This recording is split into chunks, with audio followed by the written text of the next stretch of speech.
নমস্কার। আমি আজ যে ভিডিওটা প্রকাশ করছি সেটা হচ্ছে সঙ্গীত শিক্ষার প্র্যাকটিক্যাল অর্থাৎ ক্রিয়াত্মক প্রথম পর্ব।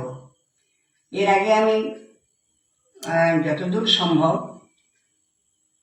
চতুর্থ পর্ব থিওরিটিক্যাল অর্থাৎ ঔপপত্তিক আমি পোস্ট করেছি আর বলেছিলাম যে আমি প্র্যাকটিক্যালটা পরে করব। আজ প্র্যাকটিক্যালটা প্রথম পর্ব আমি শুরু করছি। এটা আপনারা যদি কারো মনে ধরে যদি সঠিক মনে করেন তা বাচ্চারে হোক বড়ই হোক সবাই ফলো করতে পারেন। আমি কতগুলো নিজের অভিজ্ঞতা নিয়েই এই ভিডিওটা পোস্ট করছি। পার্ট 1 আমি প্রথম থেকে শেখাচ্ছি। পার্ট 1 মানে P1 যেটা বলা হয় প্রবেশিকা প্রথম। এবার আমি ওই সারেগামাকে আমাদের 7টা স্বর আছে, সারেগামা পাধানি। এই 7টা শুদ্ধ স্বরের আমি ব্যবহারটা অর্থাৎ অলঙ্কার কীভাবে গাইতে হয় প্রথম আমি দেখাচ্ছি। প্রথম কীভাবে শুরু করতে হয়। প্রথম শুরুটাই যদি আমাদের গণ্ডগোল হয় তাহলে কিন্তু ভবিষ্যতে খুব একটা মাধুর্যপূর্ণ গান গাওয়া যায় না। তাই প্রথমটাই ওটা হচ্ছে আমাদের ভিত্তি, যাকে বলে ভিত, সেটা কিন্তু সলিড ভালো করতে হয়। তা আমার যেটুকু জানা আছে আমি আপনাদের দেখাচ্ছি, যদি মনে ধরে তো আপনারা অবশ্যই ফলো করবেন। সা রে গা মা পা ধা নি সা সা নি গা পা মা গা রে সা। আমি কিন্তু ডি শার্পে দেখাচ্ছি। তা আমি ডি শার্পে গিয়ে শোনাচ্ছি। ডি শার্প হয়তো আমার বলা হতে পারে, আপনারা কিন্তু এটা করবেন না। আপনাদের যে স্কেলে গলাটা বা স্বরটা আছে সেই স্কেলটাতে করবেন। এই স্কেল ব্যাপারটা কিভাবে চেনা যায় সেটা আমার মনে হচ্ছে যতদূর সম্ভব দ্বিতীয় পর্বে আমি বলেছি। হ্যাঁ, যদি আপনাদের আরেকবার জানার ইচ্ছা থাকে আমাকে কমেন্ট করে জানাবেন, আমি জানাবো। এবার আমি শুদ্ধ স্বরের ব্যবহারটা দেখাচ্ছি। কেবল মিডিল সপ্তক অর্থাৎ মধ্য সপ্তক, উদ্দারা মুদ্রা তারা, মন্দ্র সপ্তক, মধ্য সপ্তক, তার সপ্তক। আমি কিন্তু মিডিল সপ্তক দেখাচ্ছি, কেবল একটা তার সপ্তকের সাথে আমি দিচ্ছি। আর এগুলো সব শুদ্ধ স্বরের ব্যবহার। সা রে গা মা পা ধা নি সা সা নি ধা পা মা রে সা। আগে খাতায় লিখে নেবেন। প্রথমে এটা বললাম, তারপর দুটো সা রে রে গা এভাবে লিখে নেবেন। তারপর 3টে সা রে গা রে গা মা গা মা পা, তারপর 4টে, তারপর 5টা, তারপর 6টা, তারপর 7টা, তারপর 8টা, এইভাবে লিখে নেবেন। হ্যাঁ, বেশ। এবার দেখুন আমি একে একে দেখাচ্ছি। সা রে গা মা পা ধা নি সা সা নি ধা পা মা রে সা। এবার দুটি এটা একটু বিলম্বিত করে তাহলে বাজানো যায়। সা রে রে গা গা মা মা পা পা ধা ধা নি নি সা সা নি নি ধা ধা পা পা মা মা গা গা রে সা। এইবার দেখেন একটা যেটা বলছিলাম যে আমাদের হয়তো এটা ভুল করবেন না। তোমার সা রে রে গা, এই টানটা কিন্তু দেবেন না। এই টানটা না দিলে 8টা যে আমি অনুশীলনে দেখাচ্ছি 8 রকম তালটা আপনি কিন্তু মাথার মধ্যে বসে যাবে। এবার দেখুন আমি এবার এটা তালে যাবে দুটি করে। আবার এবার 3টে দেখাচ্ছি। দেখুন সা রে গা মা পা মা পা ধা নি সা সা নি ধা পা ধা পা মা গা রে সা। দ্রুত লয়ে গান কিন্তু তাড়াতাড়ি করা যায়, বিলম্বিতটা শক্ত। তাই প্রথম থেকে বেশি বিলম্বিত করলে, বেশি যদি লম্বা করে, বেশি দীর্ঘায়িত করে যদি সরগম বা অলঙ্কার পড়া যায় তাহলে একটা অসুবিধা হয়।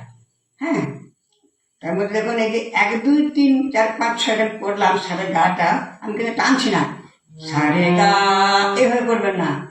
তার স্বর প্রত্যেকটি ব্যঞ্জন বর্ণের সঙ্গে একটি করে স্বরবর্ণ যুক্ত থাকে। এটা পরে যখন গান শেখাবো, যে কোনো গানে বা কীর্তনে হোক, আমি কিন্তু দেখবেন এগুলো সব আমি স্বরগম নিয়ে শেখাবো। সারে গা, এটা ভুল হলো, সারে গা রে গা মা পা ধা নি সা নি ধা পা মা গা রে সা। আর টান যদি দেওয়া হয়, সেই টানটা হচ্ছে অবগ্রহ হয়ে গেল। এটা অবগ্রহ থাকে, এটা কখন কাজে লাগে? গান শেখার সময় মাত্রাটাকে বজায় রাখার জন্য। তাল কাকে বলে আমাদের জানতে হবে তো। তা সঙ্গীতের সময়ের পরিমাপকে তাল বলে, তালের ক্ষুদ্রতম অংশকে মাত্রা বলে, মাত্রার ক্ষুদ্রতম অংশকে বলে অনুমাত্রা। যাই হোক, এইবার তাহলে ওই পার্ট 1 থেকে কিন্তু তবলা বাজানো যেতে পারে। হ্যাঁ, এটা যা গেল দেখুন, ধি ধি না তি তিন না, ধি ধি না তি তিন না। এইবার উপরের দিক তার সব থেকে 7 আগে মানে প্রয়োজন মতো কিন্তু টেনে রাখতে হবে, কারণ আবার সম পেয়ে তবে আবার ধরতে হবে। যেমন সারে গা রে গা মা পা ধা নি সা নি ধা পা মা গা রে সা। ভবিষ্যতে যদি কখনো সুযোগ হয়, আমি তবলার সঙ্গে আপনাদের দেখাবো, যদি আপনাদের ইচ্ছা থেকে দেখার কমেন্ট করে জানাবেন। এবার 4টে করছি দেখুন, সারে গা মা পা ধা নি সা নি ধা পা মা গা রে সা। এটা 4 মানে 1 2 3 4 5 6 7 8, ধি ধি না না তেটে। হ্যাঁ, এটা কাহার বা কাহার ভা, 8 মাত্রা। এবার দেখুন আমি 5টা দেখাচ্ছি, সারে গা মা পা রে গা মা পা ধা নি সা নি ধা পা মা গা রে সা। এইভাবে যদি অলঙ্কার প্রথম থেকে সাধনা করা যায়, দেখবেন এটা হচ্ছে ঝাঁপটা। তা এবার তাহলে কিন্তু অজান্তে তালটা কিন্তু আমাদের আয়ত্তের মধ্যে চলে আসে। হ্যাঁ, তার তো ব্যাপারে যখন গান শেখানো হয় এতটা কষ্ট করতে হয় না। অনেকে বলে না আমি আর তাহলে হয় না, কেন হবে না? প্রথম থেকে তাহলে এইভাবে সরগম সাধনাটা মানে অলঙ্কার সাধনাটা এভাবে মানে ভুল আছে কেমন। আর ওই আয়ের যে ব্যবহার সেটা আমি একটু পরে দেখাচ্ছি, যে আয়ের ব্যবহার কিরকম আর জোড়া স্বরের ব্যবহার কেমন। দিন না ধি দিন না তিন না তি তিন না দিন না ধি দিন না তিন না তি তিন না, ঝাঁপটা এই 5টা, সারে গা মা পা রে গা মা পা ধা নি সা। আবার সম্পরিচিত অপেক্ষা করতে হবে, সা নি ধা পা মা গা ধা পা মা গা রে সা। ঝাঁপটা হয়ে গেলে কতগুলো তাল হচ্ছে দেখুন। এবার 6টা কি হবে জানেন? 6টাতে 1 তাল হবে, ধিন ধিন ধাগে তেটে তুন্না কাত্তা ধিন তেটে দাদা দাদা। এবার দেখুন, সারে গা মা পা ধা রে গা মা পা ধা নি সা নি ধা পা মা গা রে ধা পা মা গা রে সা। তাহলে 6টা হলো। এবার 7টা নিশ্চয় যারা গান বাজনা চর্চা করেন বুঝতে পারছেন কি তার, এটা মানে অসমপদী তাল। সারে গা মা পা ধা নি রে গা মা পা ধা নি সা নি ধা পা মা গা রে ধা পা মা গা রে সা। ধা দিন তা তিরিকতা গদি গান, ধা দিন তা তিরিকতা গদি। এটা হচ্ছে তেওড়া, এটা হজের গুণ, একে থাপিয়া বলে। এইবার সারে গা মা পা ধা নি সা নি ধা পা মা গা রে সা। এটা হচ্ছে ত্রিতাল। ধা দিন দিন দা দা দিন দিন দা না তিন তিন তা, এটা দিন দিন দা দা দিন দিন দা দা দিন দিন দা না তিন তিন তা দিন দিন দা। যাই হোক, এটা হলো ধরুন এটা আমি কি করলাম, এটা কিন্তু তবলার বসে কিন্তু যেতে হবে, এইটা।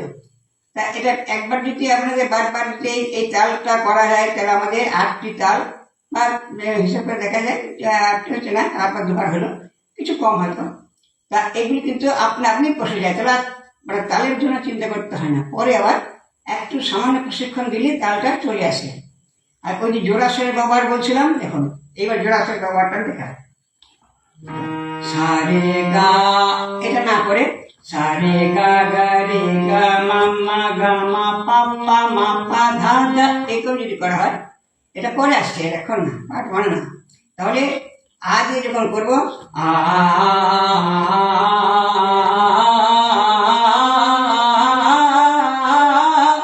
খাঁজগুলো কিন্তু আপনি আপনি চলে আসবে।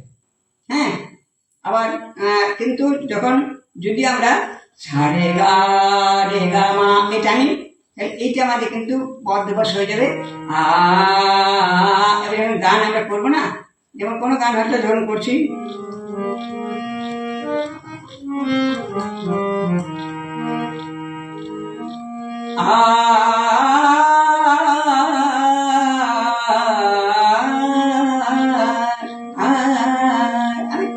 আদি কাল দেখালাম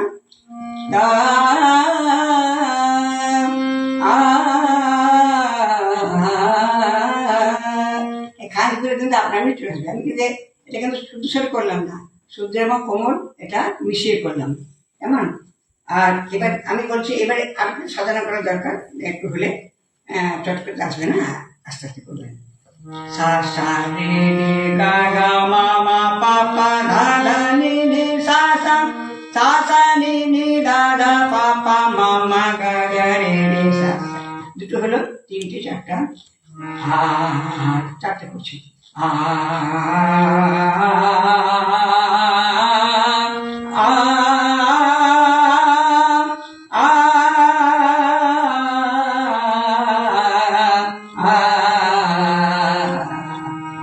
এভাবে আস্তে আস্তে আস্তে আস্তে যদি আমরা সাধনা করি, ক্রমশ কিন্তু হঠাৎ মানে স্পিড অর্থাৎ লয়টা দ্রুত করলে হবে না। এভাবে করবেন, টানটা দেবেন না। আর যদি সম্ভব হয় তাহলে প্রথমটা একটু যদি তবলার সংবাদ করা হয় তাহলে তার সম্বন্ধে আরও ওয়াকিবহাল হওয়া যায়। যাই হোক, আপনারা কমেন্ট করে জানাবেন এবং শেয়ার করে অপরকে সাহায্য করবেন একটু যাতে তাতে হয়। আর আমার ঠাকুরদাস আচার্য কীর্তন এই ইউটিউব চ্যানেলে অবশ্যই সাবস্ক্রাইব করতে ভুলবেন না। পরে আমি আবার দ্বিতীয় পর্বে আরেকটু আমি আপনাদের নিশ্চয়ই শেখাবো। নমস্কার।